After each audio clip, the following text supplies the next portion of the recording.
Last year, my wife was having surgery. It was a surgery that was expected to take between 2 and 4 hours. The surgeon, the doctor, was highly skilled, came highly recommended, got Ava to the hospital early in the morning, was with her as they got her prepped for the surgery. And then when she was wheeled back to the operating room, I left, knowing that it would still be a little while before they actually gave her the anesthesia and began the surgery, and it would be at least 2 hours before she was done. So I knew I had close to 3 hours. So I left the hospital, went for a walk, got some breakfast, but I wanted to be back at the hospital at about 2 hours into the surgery, because I'm married to Wonder Woman. If anyone was going to be on the short end of that surgical window, it was going to be my wife, Ava.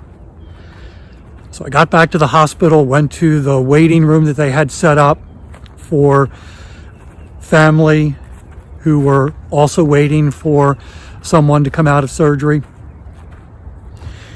And I sat there. 2 hours passed. I was waiting for Ava's name to be called, my name to be called. They had a video screen so I could monitor the progress. She and several others were in surgery. Didn't have any of the particulars in terms of what operating room they were in, but I could see that she was still in surgery. 2 hours became 2.5 hours. I'm thinking any minute now. 2.5 hours became 3, which became 3.5 hours.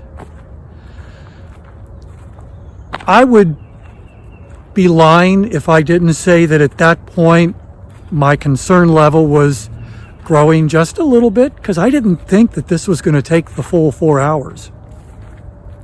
It didn't help that our daughter sent me a text and asked, "How's mom doing?" I said, "Well, she's still in surgery." And my daughter replied with, "Is everything okay?" Yeah, everything's okay. That's what I texted her, but I was beginning to wonder. And then at about the 3 hour and 45 minute mark, there was an announcement on the hospital intercom. I don't know if it went out over the entire hospital or if it was just in that part of the hospital, but I could hear it, and instantly my heart rate nearly doubled. Hey, if you're new to this channel, my name is Dave. I host a daily podcast, Walking is Fitness. Fitness is hard. Getting started is hard. Sticking with it is probably the hardest thing of all. Walking is a great exercise. It's a great fitness activity. This podcast, Walking is Fitness, provides a little added motivation and encouragement to get out and walk every day.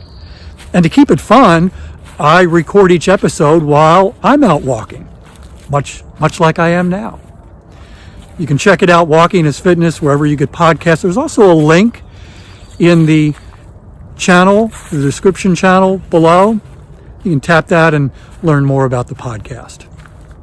So, a little backstory before I continue on with what happened. I think it was about 7 years ago, Ava and I were out with some friends, and we were having a nice evening together, and we were going to extend it. We were talking about, okay, so where do you want to go next? It was probably 9 p.m. or so. We weren't ready to end it, and as we were in the car, Ava turned to me and she said, I don't feel well. I think it was her stomach. There was something going on with her stomach. And she said, I think we need to go home. I said, okay. Dropped our friends off, went back to the house. We were at the house maybe 15 minutes, and whatever Ava was feeling was getting worse. And she said, I think we should go to the emergency room. I said, okay. So I drove her to the hospital. It was about 10, 15 minutes away. Checked her in. They were asking her questions, I guess in the triage area, blood pressure and all of that. And then at one point, Ava's responding to a question and she gets quiet and has this really odd look on her face. It lasted 10, maybe 15 seconds. And then she continued answering the question, because during that time she got quiet. A couple years ago, we were out with some other friends about our age, and one of them said that when he was younger, I think in his 30s, he had a mini stroke. Like, really? And he described what happened. And then later, Ava said, I wonder if that's what happened to me in the ER. And she went from, I wonder, to, I bet that's what happened. Now, if she was checked out that day, they didn't find anything, she felt better, and she wasn't even admitted. We went home, and she was pretty much fine the next day. But that's kind of bouncing around the back of my brain. So at about 3 hours and 45 minutes into Ava's surgery, there's an announcement that I can hear that was something like this. Stroke team needed in OR3. Stroke team needed in OR3. You can imagine how I reacted to that. Instant panic and anxiety. My heart rate shot up. I looked at the video board. Nothing had changed. She was still in surgery. I sat there trying to convince myself it's not Ava. She's healthy. I mean, other than this thing she was having surgery for.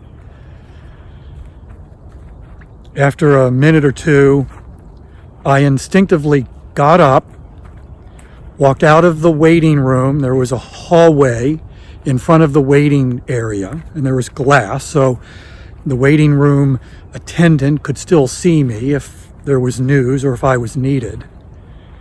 And I just paced back and forth, back and forth, back and forth in that hallway. And that's when I checked my heart rate. It was like, oh my, it really has almost doubled.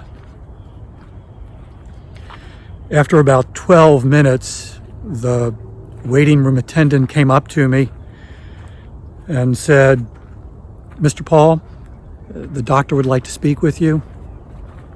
That was it. Just the doctor would like to speak with you. Would you follow me? And I followed the waiting room attendant into this private room, this small room where doctors can talk with family members. And I was there for maybe a minute or so before the doctor came in. And that doctor was so wise. She didn't walk in and say, hi, Mr. Paul, how are you? How have you been doing? None of those pleasantries. Before she was even fully in the room, she said, Ava did great. The surgery went great. Everything looks great.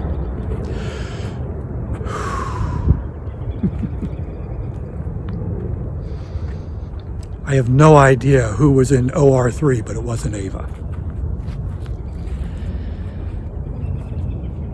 It's one of the things that I instinctively do now when I feel anxiety or panic or stress, and that's to get up and take a walk.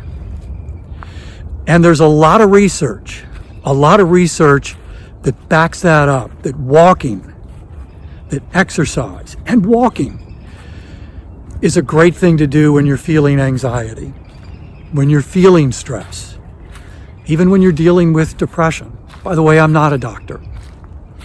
I was in the waiting room. I wasn't in the OR.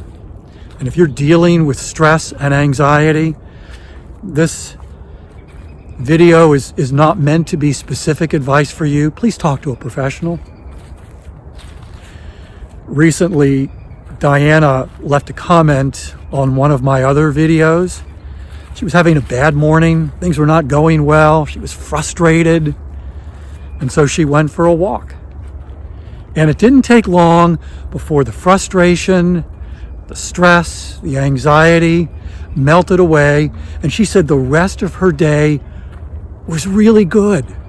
That walk was a day changer for Diana. That walk in the hospital helped me stay calm enough. If walking is not your default activity when things get stressful or anxious or panic sets in, and you've been struggling with exercise, struggling with getting fitness to stick, I want to invite you to check out Walking is Fitness. It's a daily podcast. Together, we can walk every day for 10 minutes. And over time, that fitness activity becomes a fitness habit. And then fitness momentum. And perhaps for you, it even becomes the default activity when you're feeling stress, anxiety, panic, maybe even depression. Thanks for watching. Again, check out the podcast, Walking is Fitness. It's a daily 10-minute walk that we can take together.